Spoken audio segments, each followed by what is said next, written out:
I had not been back there in years, but it was the last place left to look.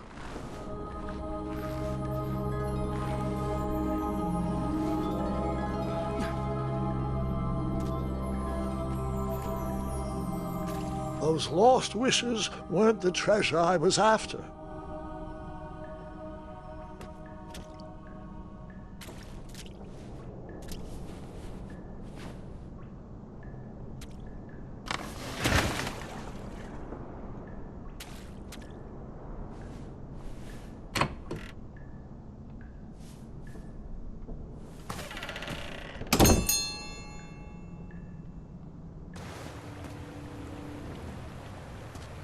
It was not exactly as I remembered it, but it wasn't all that different either.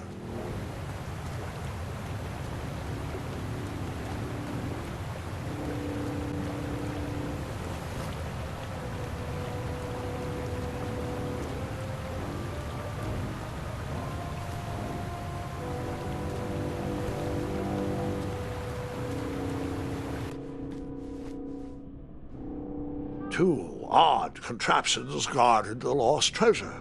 I would have to turn one and see what happened.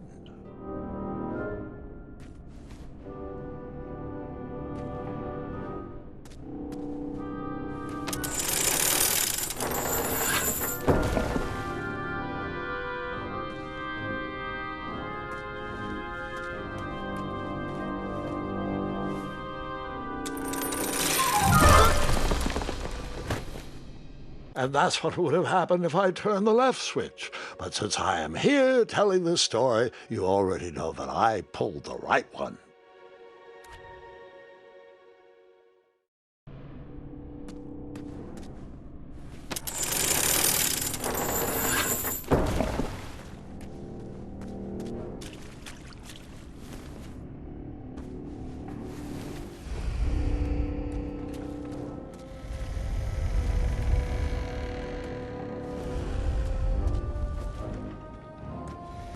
Buckets, barrels, butter churns, and beds were jammed into every nook and cranny of that cave. It all seemed so familiar.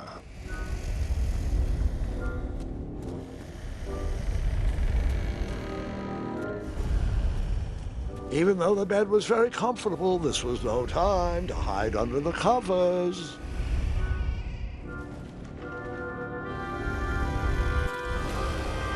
Wait.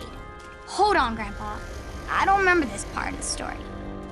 Beds hanging from stalactites? We'll get there, Gwendolyn. Don't worry. No detail in this story will be overlooked. Now, where was I? Ah, yes. As I treaded through the river of rumbling trundles, I feared I knew the source of that deafening wind.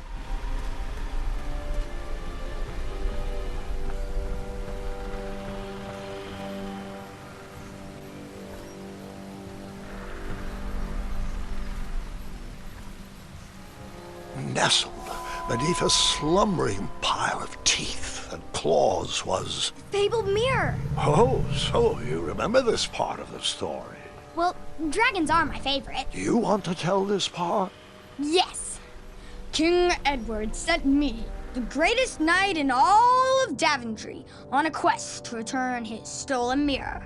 A gigantic, hulking beast of a dragon was the last thing in my way to... My way to add a shinier hat to my collection.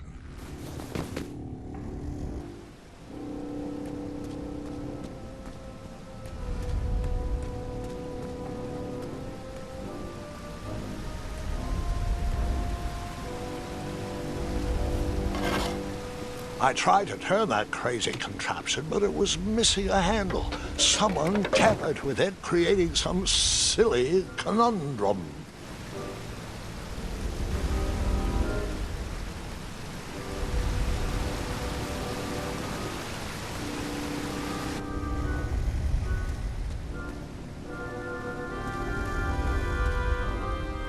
Volumes of old books with foreboding titles clutter the shelves of that strange bedroom. How to Tame a Dragon, Breaking the Spirit of Hideous Beasts, Amateur Spells to Impress Your Friends with. No books about recovering missing handles, though.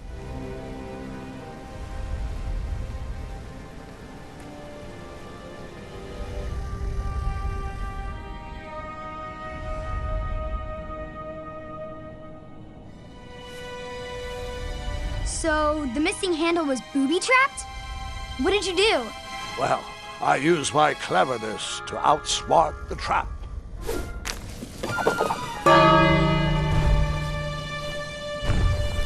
Then I used my cleverness to hide.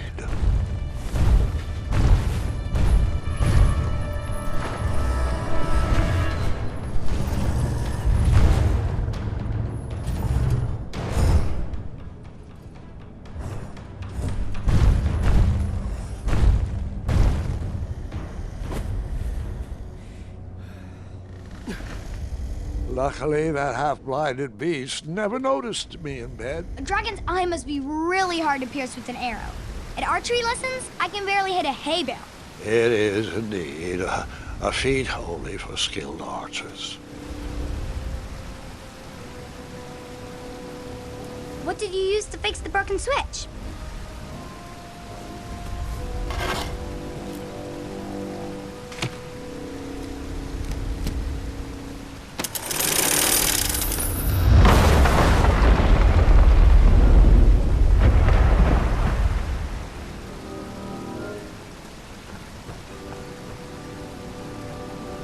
The dragon's chains were coiled around a gigantic switch mounted to the cave wall.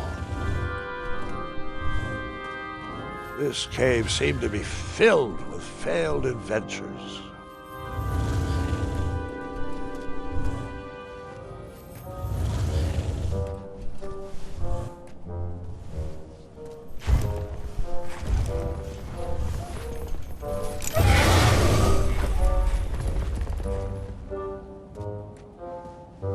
After he briefly basked in the sun, the narcoleptic dragon went back to snoring. I probably sleep all day too, if Amira was my only friend.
Whoever designed this trap thought they were pretty clever, but I would probably find a way to hit that unreachable switch.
The mirror called out to me.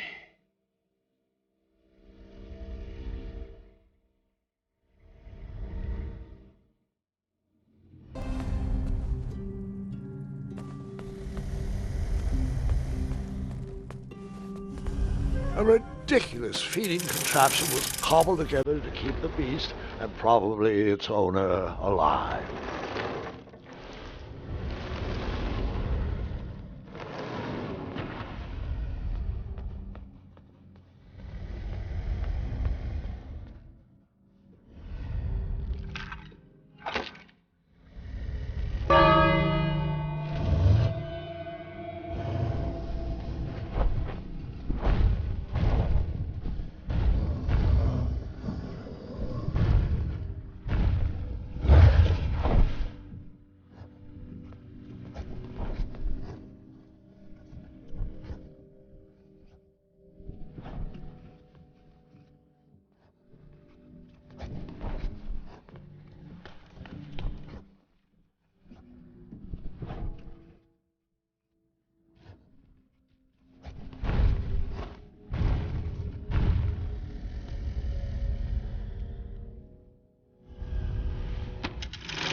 With a magic mirror safely in my possession, I dreamt of the Daventry I would be rewarded with, and the kingdom it could become.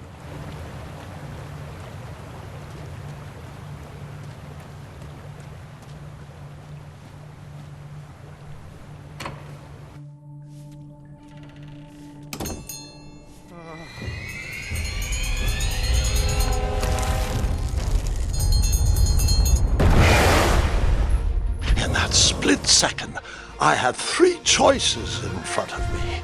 Any would clear my path to safety, and all would have rippling consequences.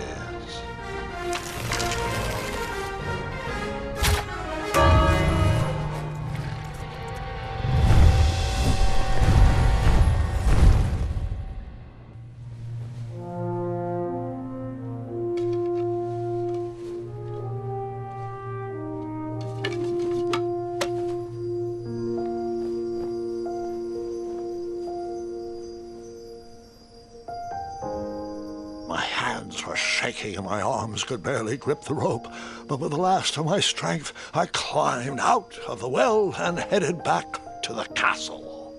Ever since the magic mirror returned, its reflections have warned the kingdom of danger, kept our family safe, and it has exposed many troublesome crumbs tangled in my beard. Yeah. King Edward was so proud that you returned his lost treasure that he made you king. Everyone knows that part. Now, can we get back to that dragon? Gwendolyn, there is so much more to my stories than dragons. I hope this old cap will be remembered for far more than the action tattered across its brim, sewn into the seams of many hidden adventures. All right, let's get back to the dragon. Tell me everything. How did you know shooting the bell would distract him? Over the years, I realized that the dragon was not the despicable, hideous beast Daventry had made him out to be. He was just a caged animal that was very hungry. I, too, would be violently angry if I could only eat when my neglectful owner rang the bell. I know it was a sneaky trick, but I certainly wasn't going to set a dragon loose on the town or participate in any more abuse. You really thought that through, Grandpa. I would have tricked them, too. Back home, they call me Gwendolyn the Smarty Pants. You come from a long line of logically minded nobles, and one very clever dentist. All right, you two. Grandpa needs to rest. Gwendolyn, it's way past your bedtime. Sleep well, Grandpa. I'll be back first thing in the morning. I don't need rest. I'm as spry as I've ever been, though I wouldn't mind a slice of magic fruit.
Well, hello, cousin.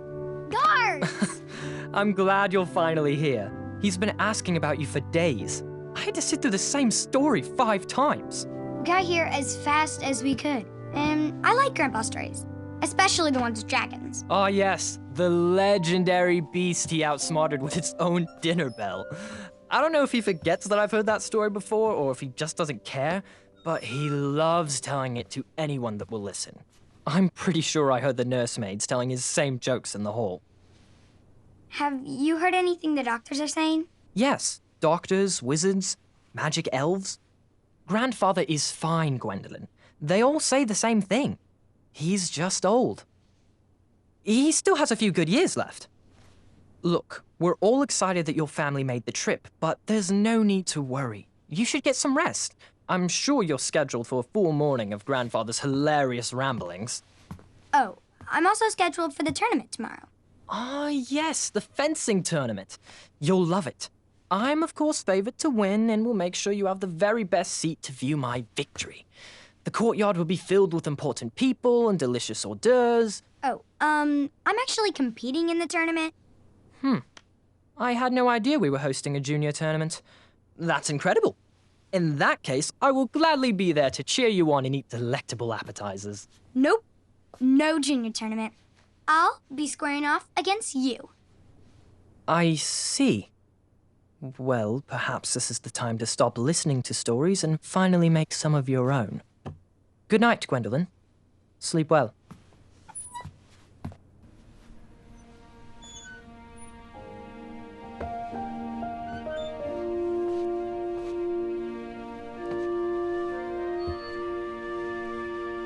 Come in, Gwendolyn. You can set those on the nightstand.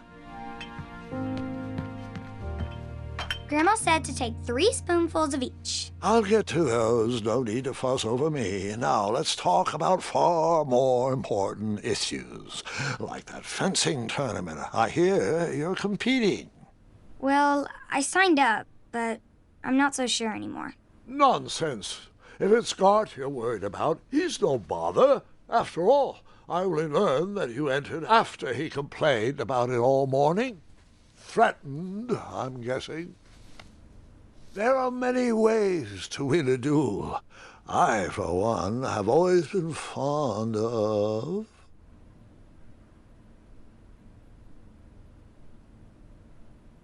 thinking of a problem in a different way, and finding a clever distraction to create a moment of victory. Speaking of, that reminds me of a story, one I know you haven't heard before. When I was a much younger lad, before I was a knight, before I'd been to Daventry, and even before I'd seen a dragon. It's a tale about a tournament that changed my life. It is a long story, but I shall tell it briefly. Well, Triumph, this looks as good a place as any to camp for the night. Let's rest up. We have a big day tomorrow.